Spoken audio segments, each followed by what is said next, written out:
Hello നമസ്കാരം, എല്ലാവർക്കും ഒരിക്കൽ കൂടി സ്വാഗതം. നമ്മൾ ബൈക്ക് റൈഡേഴ്സിന് മെയിനായിട്ടും വരുന്ന ഒരു പ്രോബ്ലമാണ് ചെയിൻ മെയിൻ്റനൻസ്.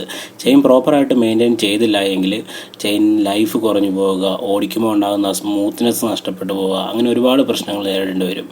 ഈ ചെയിൻ മെയിൻ്റനൻസ് എന്ന് പറഞ്ഞു കഴിഞ്ഞാൽ നമുക്ക് തെരുതരെ നമുക്കൊരു ക്യാഷ് ഇറങ്ങിപ്പോണ മെയിനായിട്ടുള്ള പ്രോബ്ലമാണ്. ഒരു 10-20 മിനിറ്റ് കൊണ്ട് നമുക്ക് വീട്ടിൽ തന്നെ ചെയ്യാവുന്ന ഒരു മെത്തേഡാണ് ഞാൻ ഇന്നിവിടെ ചെയ്യാൻ പോണത്. ഞാൻ എൻ്റെ ബൈക്കിന് സ്ഥിരമായിട്ട് ചെയ്തുകൊണ്ടിരിക്കുന്ന ഒരു രീതിയാണ്. ഇപ്പോൾ നിലവിൽ എല്ലാവരും പറയുന്നൊരു കംപ്ലയിൻ്റാണ് ചെയിൻ്റെ ലൈഫ് കുറവാണ്. ഏകദേശം 6000-7000 കിലോമീറ്റർ കഴിയുമ്പോൾ ചെയിൻ പെട്ടെന്ന് പോവുകയാണ്, ചെയിനിന് ലൂസ് ടൈറ്റ് വരികയാണ്. അപ്പോൾ ഇങ്ങനെയുള്ള പ്രശ്നങ്ങൾക്കെല്ലാം സൊല്യൂഷനാണ് ഞാനിപ്പോൾ കാണിക്കാൻ പോണത്.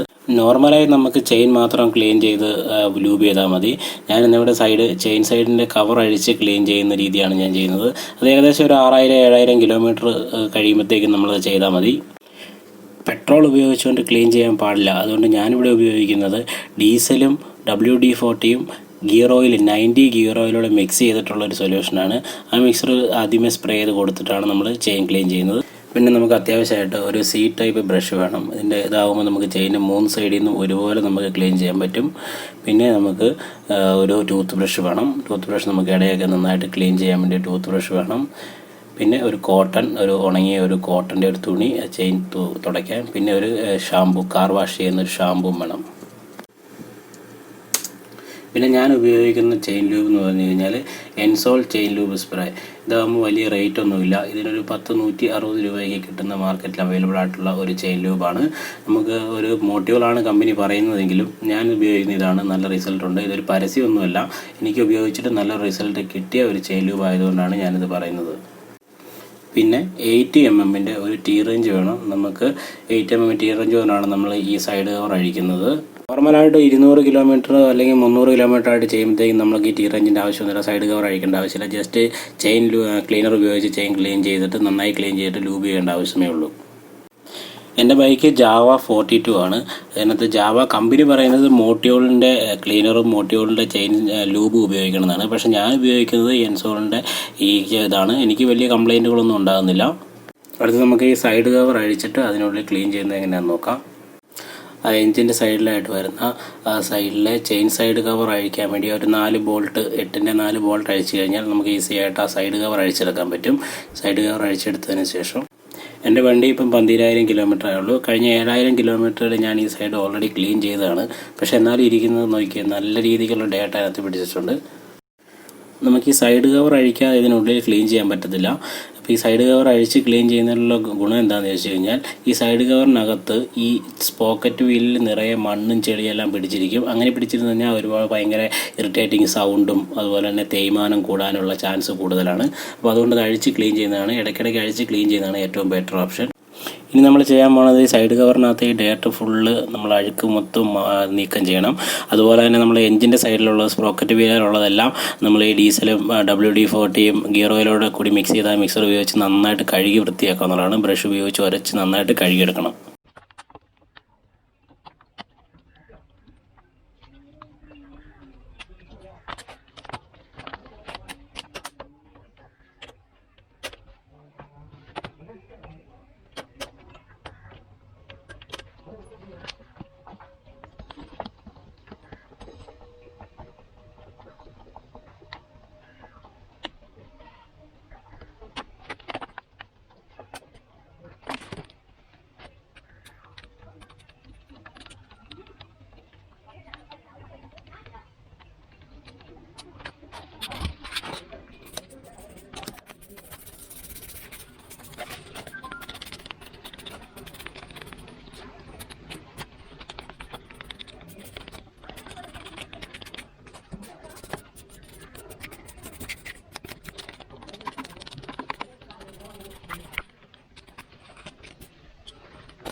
അപ്പം നമ്മൾ ക്ലീനിങ്ങിൻ്റെ ഫസ്റ്റ് സ്റ്റെപ്പ് കഴിഞ്ഞിരിക്കുകയാണ്.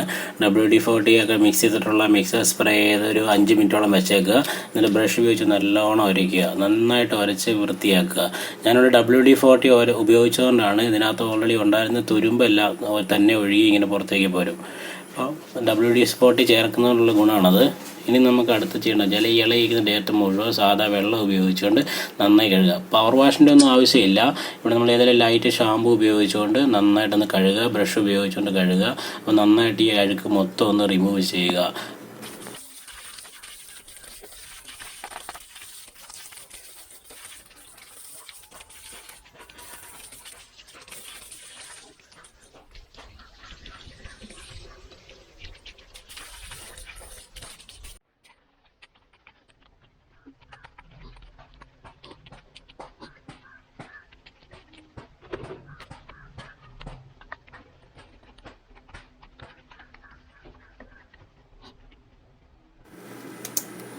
നമ്മൾ വെള്ളവും ഷാമ്പൂ ഒക്കെ ഉപയോഗിച്ച് നന്നായിട്ട് ക്ലീൻ ചെയ്തിട്ടുണ്ട്. ഇപ്പോൾ നമ്മൾ നോക്കിയാൽ കാണാം നല്ല അടിപൊളിയായിട്ട് ക്ലീൻ ആയിട്ടുണ്ട്. ഇനി നമ്മളൊന്ന് ഉണക്കണം. ഉണക്കാൻ വേണ്ടി നമ്മൾ ഡ്രൈ ആയിട്ടുള്ള ഒരു ക്ലോത്ത് ഉപയോഗിച്ചുകൊണ്ട് നന്നായിട്ടും തുടച്ച് വിട്ടാൽ മതി.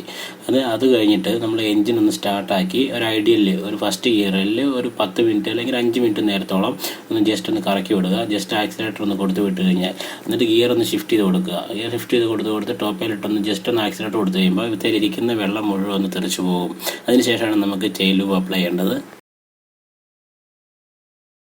ഒരു കാര്യം പ്രത്യേകം ശ്രദ്ധിക്കണം, നമ്മൾ ഈ ചെയിൻ ക്ലീൻ ചെയ്യുമ്പോഴും ചെയിൻ തുടയ്ക്കുമ്പോഴും ഒരു കാരണവശാലും നമ്മൾ എൻജിൻ സ്റ്റാർട്ട് ചെയ്ത് വെച്ചുകൊണ്ട് ചെയ്യാൻ പാടില്ല. എപ്പോഴും എൻജിൻ ഓഫ് ചെയ്ത് വെച്ചതിന് ശേഷം മാത്രമേ ഉള്ളൂ നമ്മൾ തുടയ്ക്കാവുള്ളൂ. അല്ലെങ്കിൽ കൈ ഇടയ്ക്ക് പോയിട്ട് വിരൽ മുറിഞ്ഞു പോയി അങ്ങനെയുള്ള ആക്സിഡൻറ്റുകൾ ഉണ്ടാകാൻ ചാൻസ് ഉണ്ട്. അതുകൊണ്ട് തന്നെ വളരെ കെയർഫുള്ളായിട്ട് തന്നെ ചെയ്യണം. ഒരിക്കലും എൻജിൻ സ്റ്റാർട്ട് ചെയ്ത് വെച്ചുകൊണ്ട് ചെയിൻ ക്ലീൻ ചെയ്യാൻ പാടില്ല. ചെയിൻ നന്നായിട്ട് ക്ലീൻ ആക്കിയിട്ടുണ്ട്. ഇനി നമ്മൾ ക്ലീൻ ചെയ്തു, വാഷ് ചെയ്തു. സ്റ്റെപ്പ് ഒന്നുകൂടെ ഞാൻ പറയാം. ആദ്യം നമ്മൾ സൈഡ് കവർ അഴിച്ചു. അതിനുശേഷം നമ്മൾ അതിനകത്തുള്ള ഡേറ്റ് ഒരുപാടുണ്ടെങ്കിൽ ഏതെങ്കിലും പ്ലാസ്റ്റിക്കിൻ്റെ സ്ട്രാപ്പ് ഉപയോഗിച്ചുകൊണ്ട് മൊത്തം ചിരണ്ടി കളയുക. അതിനുശേഷം നമ്മൾ ഡീസലും നമ്മുടെ ക്ലീനിങ് മിക്സർ ജസ്റ്റ് ഒന്ന് സ്പ്രേ ചെയ്ത് കംപ്ലീറ്റ് ചെയിൻ്റെ എല്ലാ ഭാഗത്തും ഒന്ന് സ്പ്രേ ചെയ്തിട്ട് ഒരു 3-4 മിനിറ്റ് വെച്ചേക്കുക. അതിനുശേഷം നമ്മൾ ബ്രഷ് ഉപയോഗിച്ചിട്ട് നന്നായിട്ടൊന്ന് ഉരച്ച് മൊത്തം ഒന്ന് ക്ലീൻ ചെയ്യുക. അതിനുശേഷമാണ് നമ്മൾ വെള്ളം ഉപയോഗിച്ച് കഴുകുന്നത്. വെള്ളം ഉപയോഗിച്ച് കഴുകുമ്പോൾ നമുക്ക് വേണമെങ്കിൽ ഷാമ്പു ഒക്കെ ഉപയോഗിക്കാം. ഷാമ്പു ഉപയോഗിച്ച് കഴിഞ്ഞാൽ ഇതുപോലെ നല്ല നീറ്റായിട്ട് കിട്ടും. അതിനുശേഷം നമ്മൾ ഉണങ്ങിയ കോട്ടൺ ക്ലോത്ത് ഉപയോഗിച്ചുകൊണ്ട് നന്നായിട്ടൊന്ന് തുടച്ചെടുക്കുക. അതുപോലെ തന്നെ ഡ്രൈവർ സ്പ്രോക്കറ്റും ബാക്കി വരുന്ന ഡ്രിവൺ സ്പ്രോക്കറ്റും നന്നായിട്ട് ക്ലീൻ ചെയ്യുക. ഇനി അടുത്ത സ്റ്റെപ്പ് എന്ന് പറഞ്ഞാൽ നമുക്ക് ചെയിൻ്റെ സ്ലാക്നെസ് നമ്മൾ ചെക്ക് ചെയ്യണം. സ്ലാക്നെസ് എന്ന് വെച്ചാൽ എത്ര പ്ലേ ഉണ്ടെന്ന്. അതായത് താഴെ ആ ചെയിൻ്റെ താഴ്ഭാഗത്ത് പിടിച്ച് വിരൽ കൊണ്ട് മുകളിലോട്ടും താഴോട്ടും അനക്കി കഴിയുമ്പോൾ അത് മാക്സിമം ഒരു 25-30 മില്ലിമീറ്റർ കൂടുതൽ പോകാൻ പാടില്ല. അതായത് ഒരു 1-1.25 ഇഞ്ച് കൂടുതൽ കൂടാൻ പാടില്ല. അത് നമ്മൾ ചെക്ക് ചെയ്യുക. അത് നമ്മൾ വീല് കറക്കി ഒരു 4 പൊസിഷനിൽ നമ്മൾ ചെക്ക് ചെയ്യണം. എല്ലായിടത്തും ഒരേ രീതിക്കായിരിക്കണം. ഇനി ഒരുപാട് ലൂസ് ഉണ്ടെങ്കിൽ ചെയിൻ്റെ നമ്മൾ അഡ്ജസ്റ്റ്മെൻറ്റ് നമ്മൾ ചെയ്യണം. അപ്പോൾ ചെയിൻ അഡ്ജസ്റ്റ്മെൻറ്റിന് വേറൊരു വീഡിയോ ഞാൻ ഒരു വീഡിയോ ആയിട്ട് തന്നെ ചെയ്യാം. അതിനകത്ത് ഞാൻ ഡീറ്റെയിൽ ആയിട്ട് പറഞ്ഞുതരാം. ഇതിനകത്ത് ഇപ്പോൾ നമ്മൾ ചെയിൻ ക്ലീനിങ് മാത്രം ഒന്ന് നിൽക്കട്ടെ. അപ്പോൾ ഇതിനകത്ത് എൻ്റെ വണ്ടിക്ക് ഇപ്പം വലിയ കാര്യമായിട്ട് ലൂസ് ഇല്ലാത്ത കാരണം ഞാനിപ്പോൾ അഡ്ജസ്റ്റ് ചെയ്യുന്നില്ല. ഇനി നന്നായിട്ട് ഉണങ്ങിയതിന് ശേഷം ലൂബ് അപ്ലൈ ചെയ്യുക എന്നുള്ളതാണ് അടുത്ത പ്രോസസ്സ്. അപ്പോൾ ഇത്രയും ചെയ്തതിന് ശേഷം നമുക്ക് എൻജിനൊന്ന് സ്റ്റാർട്ട് ചെയ്ത് ആ ചെയിൻ്റെ ഇടയിലൊക്കെ ഉള്ള ആ വെള്ളമൊക്കെ ഒന്ന് നമുക്ക് കളയാം. സ്റ്റാർട്ട് ചെയ്ത് നമ്മളൊന്ന് ആക്സിലേറ്റർ കൊടുത്താൽ മതി, ആ വെള്ളമൊക്കെ പോകും.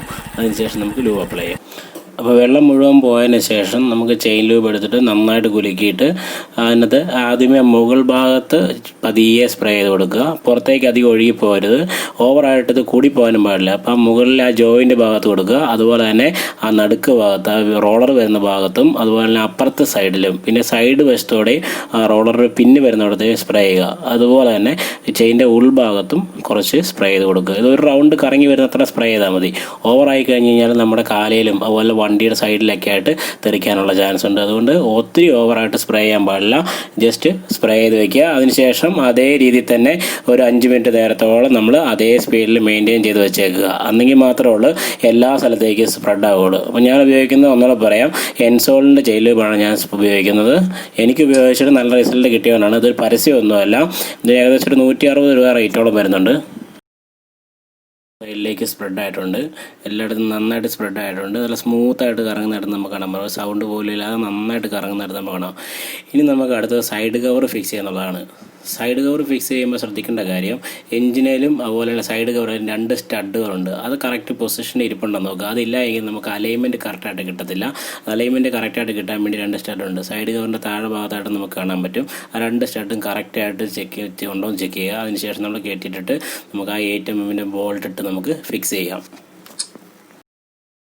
അതുപോലെ തന്നെ തിരിച്ച് ടൈറ്റ് ചെയ്യുമ്പോൾ ശ്രദ്ധിക്കേണ്ട കാര്യം എന്ന് പറഞ്ഞു കഴിഞ്ഞാൽ, നീളം കുറഞ്ഞ ബോൾട്ടും നീളം കൂടിയ ബോൾട്ടും ഉണ്ട്. അത് കറക്റ്റായിട്ട് പൊസിഷൻ ചെയ്തിട്ടിട്ട് ശേഷം ഓവറായിട്ട് ടൈറ്റ് ചെയ്യാൻ പാടില്ല. കാരണം നമ്മുടെ സിലിണ്ടർ അലുമിനിയം അലോയ് ആയതുകൊണ്ട് തന്നെ അതിൻ്റെ ത്രെഡ് പോകാനുള്ള ചാൻസ് ഉണ്ട്. അതുകൊണ്ട് തന്നെ ഓവർ ടൈറ്റ് ചെയ്യാതെ, അതായത് കറക്റ്റായിട്ടുള്ള ടോർക്കിൽ ടൈറ്റ് ചെയ്യാനുള്ള പ്രത്യേകം ശ്രദ്ധിക്കുക. അത് പ്രത്യേകം ഓർക്കേണ്ട ഒരു കാര്യമാണ്. ഒരിക്കലും ഓവർ ടൈറ്റ് ചെയ്യാൻ പാടില്ല.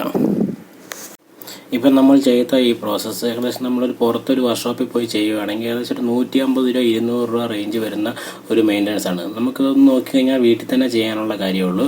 അപ്പോൾ എൻ്റെ വീഡിയോ ഇഷ്ടപ്പെട്ടെങ്കിൽ ലൈക്ക് ചെയ്യുക. അതോടൊപ്പം തന്നെ നിങ്ങളുടെ വിലയേറിയ അഭിപ്രായങ്ങൾ കമൻറ്റ് ചെയ്യുക.